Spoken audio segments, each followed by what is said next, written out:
Assalamualaikum warahmatullahi wabarakatuh. Kembali lagi bersama Merapi Flasher pastinya. Dan di tangan saya ada Sony ya. Ada Sony. Hal yang baru, saya sering sekali mengerjakan handphone Xiaomi atau yang lain. Namun kalau untuk Sony saya jarang ya. Karena memang terus terang untuk Sony ini ribet dalam pembongkaran. Untuk pengerjaan mungkin hanya sama saja ya. Menurut saya untuk pengerjaan tergantung chipset. Ini bagian baterainya sudah terbuka, LCD juga sudah terbuka. Tidak ada yang susah untuk handphone itu. Namun untuk Sony sendiri memang saya sendiri merasakan ribet dalam pembongkaran, bukan dalam artian pengerjaan ya, hanya ribet di pembongkaran. Ya, langsung saya temui Sony Docomo dengan seri S01J ya, S0 atau S0 itu. Xperia XZ, ini baterainya masih penuh, datang dalam posisi rusak mati total. Sudah dibongkar teman saya sendiri. Kita akan coba cek apakah handphone ini short atau tidaknya di ohmmeter kali 1 untuk multimeter analog. Ini sudah kita ketahui ya, test point untuk konektor baterainya. Kita coba hubungkan, ada 5 ohm, berarti aman ya. Kita akan coba tukar probe-nya.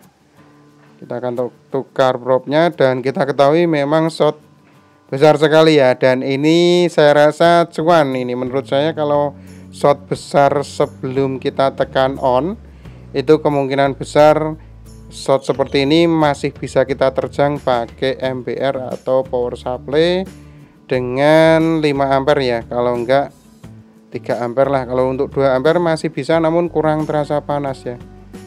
Oke, langsung kita bongkar. Ini ribet banget untuk Sony Docomo S0 atau S001J serinya Xperia XZ dari Jepang ya. Kalau nggak salah ini memang dari Jepang. Sudah dibongkar teman saya untuk LCD-nya. Saya hanya diwajibkan untuk menghidupkan saja, semoga saja masih bisa kita perbaiki.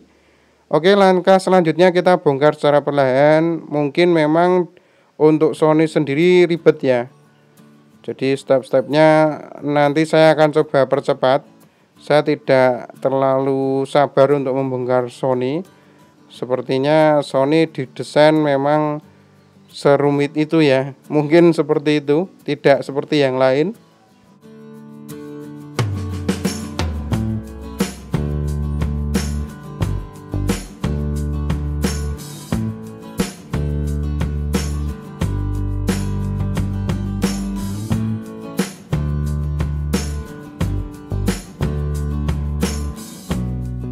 Oke, untuk proses pembongkaran saya akan coba percepat saja, karena untuk step-stepnya mungkin sudah ada tutorialnya tersendiri ya.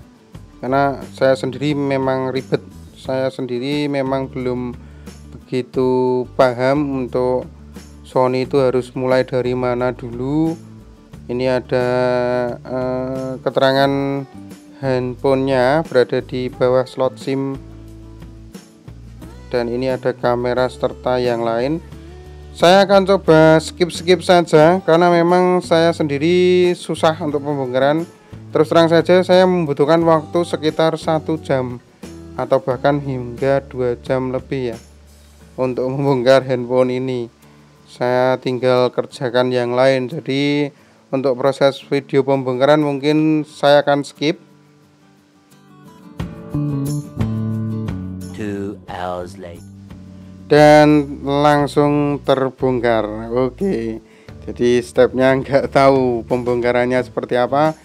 Terus yang pasti sudah banyak tutorial untuk pembongkaran, namun untuk proses perbaikan mungkin masih jarang untuk seri ini.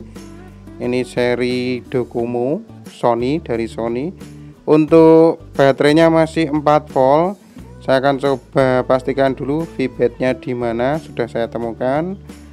Kenapa kok baterainya masih tetap 4 volt ya, padahal ini short besar banget ya. Seharusnya baterainya itu malah tidak terisi. Namun entah mengapa ini Sony kok baterainya kuat. Saya akan pakai kabel untuk proses jumper di test point VBed. Jadi kita akan gunakan proses raba ya, proses raba-raba untuk memastikan di bagian manakah handphone ini short ya, di bagian manakah komponen yang memang short. Untuk proses penembak, untuk proses MBR atau tembak voltase ini mungkin teman-teman bisa gunakan kabel atau langsung ke test point gunakan timah atau T0 juga tidak ada masalah. Kita langsung fokus. Kita gunakan bekas truk ATM ya. Bisa kita gunakan bekas truk ATM. Untuk short sebelum on ini agak mudah menurut saya, memang seringnya panas itu bisa over. Kita hubungkan, OCP sudah kita matikan, berarti tidak akan protek ya. Saya gunakan voltase 2,8 volt saja, dan ini ampere sudah menunjukkan 5 ampere lebih, padahal untuk voltase hanya 2,8 volt. Dan kita akan raba ya, langsung saya temukan panas berlebih di sini. Oke, kita cek perlahan, dan ini memang sudah terasa ini bagian sini short, langsung kelihatan ya, bekas struknya itu bisa langsung menghitam. Saya coba perjelas seperti ini. Kalau memang sudah kita temukan short, struk ATM langsung akan berubah menjadi bercak hitam seperti itu, dan berarti bisa kita temukan penyebabnya tanpa skematik pun. Untuk short sebelum on ini langsung bisa kita cek ya. Ini ada kapasitor satu, ini besar, agak lumayan besar, ternyata short. Kita akan coba langsung congkel ya. Ini memang bermasalah untuk kapasitornya. Kita singkirkan dulu kabelnya. Kita bisa gunakan multimeter digital untuk memastikan apakah memang benar kapasitor tersebut short atau tidaknya, bocor atau tidaknya, dengan skala di dioda atau buzzer. Ini kita langsung koneksikan ke kapasitor yang bermasalah tadi ya. Memang kita temukan tidak ada hambatan dalam apapun, berarti memang bisa kita pastikan kapasitor ini bermasalah atau bocor ya, bukan jalur yang dilaluinya, namun memang kapasitornya itu sendiri yang bermasalah. Oke, step selanjutnya bisa kita congkel. Kita akan coba congkel saja, namun memang kapasitornya ini besar ya, mungkin untuk pencongkelan agak sedikit susah. Oke, memang susah untuk pencongkelan. Bisa kita gunakan blower ya untuk mencabut kapasitor yang bermasalah itu tadi, karena untuk proses pencongkelan agak lumayan keras, susah. Kita akan gunakan blower saja. Kita bisa copot kapasitor yang bermasalah tadi. Bisa kita gantikan atau bisa juga tidak, namun lebih baik kita gantikan ya. Sebelum kita gantikan, bisa kita pastikan dulu apakah handphone sudah bisa normal kembali ataukah masih short. Jadi kita fokus untuk pencopotan kapasitor yang bermasalah itu. Jadi untuk pencopotan kapasitor yang bermasalah ini, setelahnya kita akan coba cek ya, apakah masih short atau tidaknya. Oke, sudah terangkat. Kita akan coba multimeter digital dulu dengan skala di dioda atau buzzer. Kita akan cek kembali untuk hambatan dalamnya, dan kali ini ada hambatan dalam terdeteksi ya. Berarti memang kapasitor yang bermasalah ini membuat handphone jadi short total ya. Kita akan coba cek di VBed-nya, masih ada hambatan dalam, bukan grounding, berarti benar. Kita akan coba pakai multimeter analog untuk memastikan jarumnya tidak bergerak di salah satu sisinya. Oke, ini grounding. Untuk VBed-nya aman, tidak ada lonjakan hambatan berapapun, berarti memang bisa kita pastikan tidak ada masalah. Kita tukar probe-nya, ada hambatan dalam sekitar 5 ohm ya. Berarti memang shortnya dari kapasitor itu tadi. Ini sudah coba saya bolak-balikan, memang tidak ada hambatan dalam terdeteksi. Handphone sudah aman. Kapasitor ini yang bermasalah, kita bisa gantikan. Sebelumnya kita akan coba cek dulu apakah dengan pengangkatan kapasitor ini handphone sudah bisa hidup normal kembali. Oke, sebelumnya saya bersihkan dulu dari sisa fluk ya. Dan setelah ini kita akan coba suntik tegangan di 2,8 volt yang tadinya short atau sampai 5 ampere. Dan sekarang apakah masih short atau tidaknya, kita akan gunakan voltase 2,8 volt. Sama seperti saat kita cari short tadi ya. Semoga saja tidak ada tidak ada arus yang bocor lagi. Kita akan coba cek. Oke, kita hubungkan ke ground dan tidak ada lonjakan arus sedikit pun. Berarti memang bisa kita pastikan jalur yang dialiri dari kapasitor yang short tadi tidak ada masalah. Kita bisa rakit ulang kembali ya. Kita bisa rakit ulang kembali. Semoga dengan pengangkatan kapasitor handphone sudah normal. Dan setelah ini kita akan coba cek untuk handphonenya.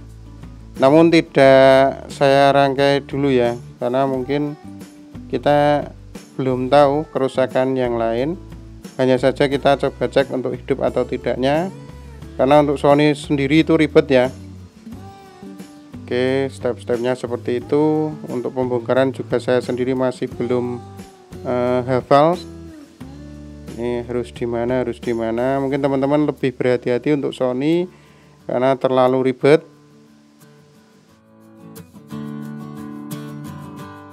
Saya akan coba pasangkan secara perlahan. Setahu saya seperti itu. Ini step-stepnya tadi.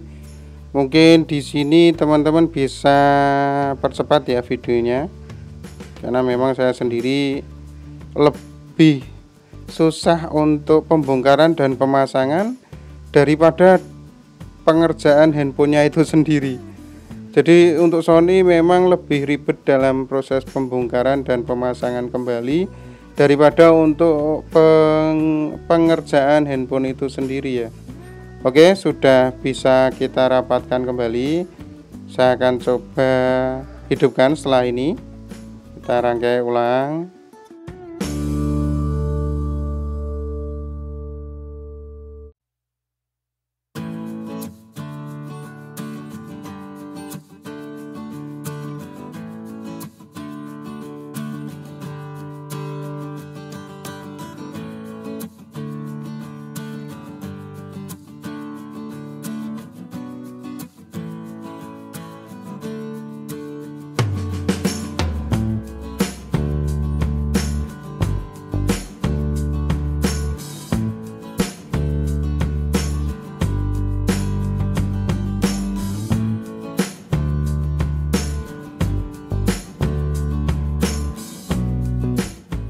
Yap, tinggal kita pasang baterainya dan kita pasang LCD-nya. Semoga saja handphone sudah bisa hidup normal kembali.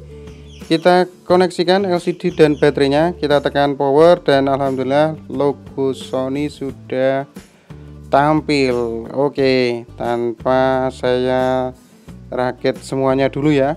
Ini NTT Docomo serinya SO01J Xperia XZ, datang dalam posisi mati total dan sudah kita cek ternyata tersangka kapasitor. Handphone ternyata ada polanya ya, jadi ya tidak bisa kita cek lebih lanjut ya. Semoga tutorial kali ini bermanfaat. Akhir kata dari kami Merapi Flasher, jangan lupa like dan subscribe nya. Mantap.